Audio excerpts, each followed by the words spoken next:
សួស្តីប្រិយមិត្តទីចិត្តទីឆ្ងាយជួបជាមួយនឹងខ្ញុំម្ដងទៀតហើយប្រោះមកថ្ងៃនេះខ្ញុំមានរឿងថ្មីមួយទៀតហើយដែលចែកជូនអ្នកទាំងអស់គ្នាទស្សនានេះគឺជារឿងប្រពន្ធក្រដាស់តើសាច់រឿងនេះនឹងទៅជាយ៉ាងណាតោះសូមទស្សនាទាំងអស់គ្នាចាប់ផ្ដើមនៃសាច់រឿងយើងដំបូងបង្ហាញឲ្យឃើញថា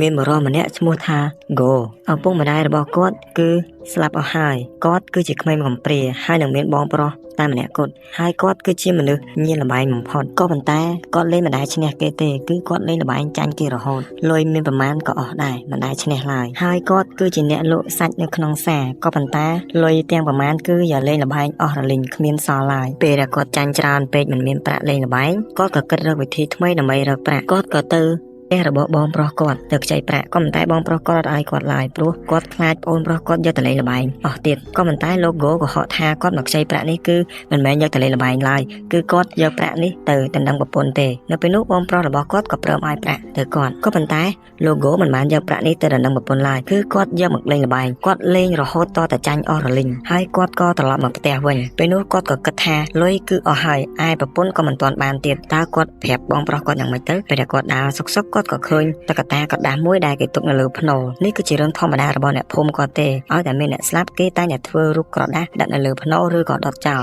នៅពេលដែលលោកហ្គោឃើញរូបក្រដាស់នេះគាត់ក៏យករូបក្រដាស់នេះយកមកផ្ទះដើម្បីកុហកបងប្រុសគាត់ថាគាត់បានដណ្ដឹងប្រពន្ធហើយគាត់យករូបមនុស្សស្រីក្រដាស់នេះយកមកដាក់លើគ្រែហើយដណ្ដប់ភួយធ្វើដូចជាមនុស្សដែលកំពុងគេងនៅពេលដែលគាត់កំពុងតែរៀបចំផ្ទះបងប្រុសរបស់គាត់ក៏មកដល់នៅពេលនោះបងប្រុសគាត់ក៏សួរថាឯណាប្រពន្ធដែលឯងដណ្ដឹងកាលពីមុនឯងខ្ចីលុយយើងនៅពេលនោះលោកគោនិយាយថាប្រពន្ធខ្ញុំគឺនៅក្នុងក៏ប៉ុន្តែបងប្រុសគាត់អត់ជឿទេព្រោះអីប្អូនប្រុសគាត់ក៏ហកគាត់ច្រើនដងហើយគាត់ក៏ចង់ទៅមើលហើយលោកគោក៏ហកថាប្រពន្ធរបស់ខ្ញុំគឺឈឺនាងកំពុងតែសម្រាកនៅក្នុងភ្លាមនោះដែររូបក្រដាស់នោះក៏ភ្ញាក់ឡើងមកហើយនិយាយជាមួយនឹងបងប្រុសគាត់ថាខ្ញុំមិនអីទេខ្ញុំសុខសប្បាយទេសួស្ដីបងប្រុសលោកគោគាត់គឺស្រឡាញ់កាំងមែនទែនគឺគាត់សឹងតែមិនជឿនឹងថ្មីថារូបក្រដាស់ដែលគាត់យកមកហើយអ្វីក៏វាមានចលនាអាចដើរឲ្យខ្លាចជាមនុស្សស្រីយ៉ាងស្រស់ស្អាតទៀតហើយប្រពន្ធក្រដាស់របស់គាត់ក៏នាំ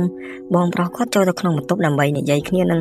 ពិសាអាហារពេលល្ងាចហើយបងប្រុសរបស់លោកហ្គោគឺដែលសារគាត់ខ្លាំងមែនតើដែលរកប្រពន្ធបានស្អាតចំណែកលោកហ្គោយើងវិញគឺគាត់ភ័យស្លន់ស្លោមែនតើគឺគាត់សម្លឹងមើលលើមើលក្រោមថានេះគឺជារូបក្រដាស់ទេហេតុអ្វីបានជាខ្លាចជាមនុស្សស្រីយ៉ាងស្រស់ស្អាតអញ្ចឹងបងប្រុសរបស់លោកហ្គោ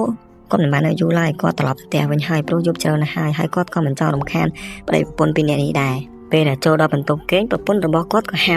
លោកហ្គោឲ្យទៅគេងជាមួយក៏ប៉ុន្តែលោកហ្គោមិនហ៊ានគេងជាមួយឡើយគាត់ភ័យហើយនៅពេលនោះដែរប្រពន្ធរបស់គាត់ក៏បញ្ចេញរាងកាយតែសាច់ស៊ីឲ្យគាត់ឃើញនៅពេលនោះលោកហ្គោមើលទៅមានអារម្មណ៍ថាស្រីវសាវខ្លាំងមែនទែនគឺគាត់សឹងតែមិនអាចទ្រាំបានហើយប្រពន្ធគាត់ក៏ហៅគាត់ឲ្យទៅគេងជាមួយ